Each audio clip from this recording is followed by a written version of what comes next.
Harrison, where does the crowd noise impact the offense and the defense the most? Home games? Yeah, for home. Yeah, I mean, defensively, it's everyone talks about home field advantage, and it's very real, and it helps us overall. But it makes it hard to communicate when we're on the field, especially in home games.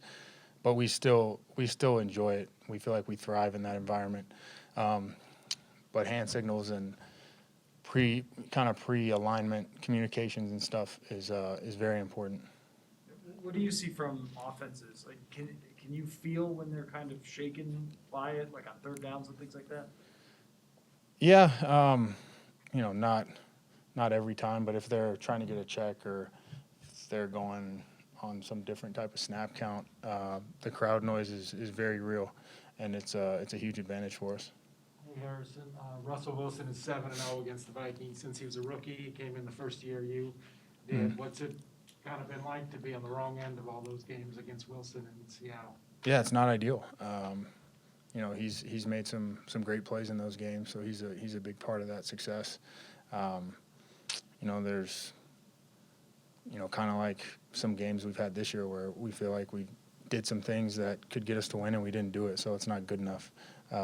We have to find ways to win, and that kind of goes with the theme of our games with Seattle as well.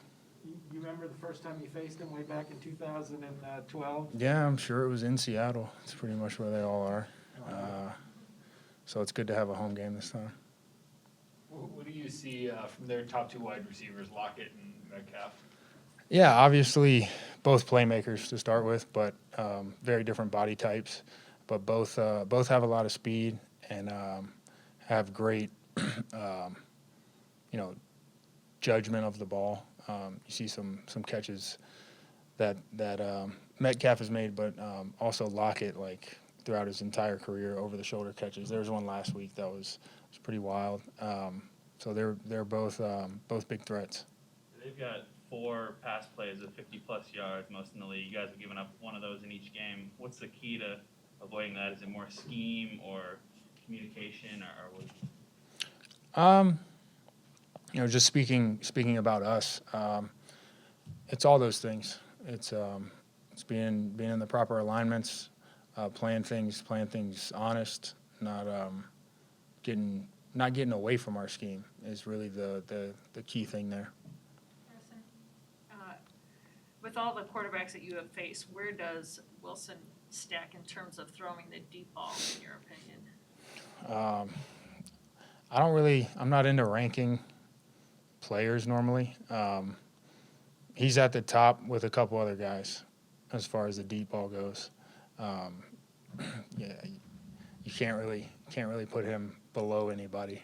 But I'm not going to put Rodgers below anybody either. So he can definitely do it.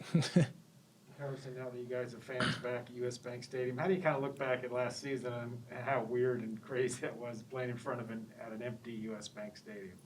Yeah, it was bizarre, and it's something we kind of get used to throughout the season. Honestly, I think our game in Seattle was the first game that felt a little more normal because they kind of had music going the whole time, and that's a place that's always very, very loud. But that game felt a little more normal, and from then on it felt more like a football game. But glad that's over, and the bank will be packed again. How much does just the defense feed off? You guys make a big play or on third down, having the fans, get involved.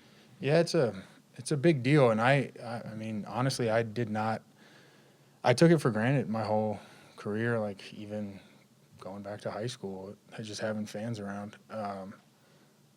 Because once you play without them, you realize how real fans are when it comes to the impact of the game.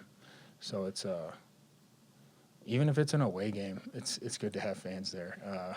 It's just better. It's better energy. It's better for the game. Now that Anthony's turned the corner, and that's what Adam Zimmer said, mentally, if being his friend, is it knowing that he knows he's going to play rather than sit out a whole nother year? How important is that right now since he's been battling this knee thing? Yeah, it's he's a guy who really cares. He wants to be on the field more than anybody, and he studies every week like he's going to play. And being out all of last year, it was eating him up, and then it just kind of makes it worse not getting back this year. So, he seems to be doing well. So I'm just happy to see him on the field. Another guy who obviously missed all last year, Daniil. How much you guys are benefiting from him being back along the line? Yeah, he's a problem to deal with up there. He can win on any play. You look at him, you pretty much know what you're getting from him all day long. So, yeah, it's a big deal. Is he better than he has been in the past through a couple games? I don't know. He's always been pretty good. He still looks pretty good. Yeah. Adam was talking about how you and Anthony or guys like Eric kind of played together for so long that you could make those little nonverbal adjustments. Where do you feel like you're at with like an Xavier or Patrick, so that when the crowd's loud, you'll be able to make those checks and things without having to like say it out loud? We feel good. I think we've done a good job of communicating, and then there's been a play here or there, and it's something that we can't do, because if you do that at certain positions, no one notices, but you do it in the secondary, everybody notices, and that's where points are scored or big plays are given up. So it's important that we eradicate those. But overall, I think we do have good chemistry, and we're generally on the same page. We just need to tighten up a couple plays. Harrison, is it different prepping for Wilson now that he doesn't run quite as much, or since he's still capable, do you kind of have to prep for him the same way as you did 6 years ago or whatever? Yeah, I think you got to prep for him the same way. He might, I don't know what the stats are or anything, but if he's not running quite as much, he's probably just running to throw more. He's still very mobile and very aware of who's coming and where his escape lanes are and stuff like that. So he's going to find ways to buy time, even if he's not going to run. But actually, I saw him a game or two ago. He can still move. He's still got it. Xavier has been complimented a number of times for his intelligence. Are there ways that you've seen that show up on the field or in the film room with him?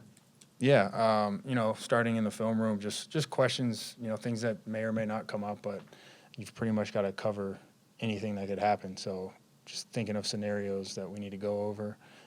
He's always really alert with those things. And then on game day, safeties need to talk to each other quite a bit.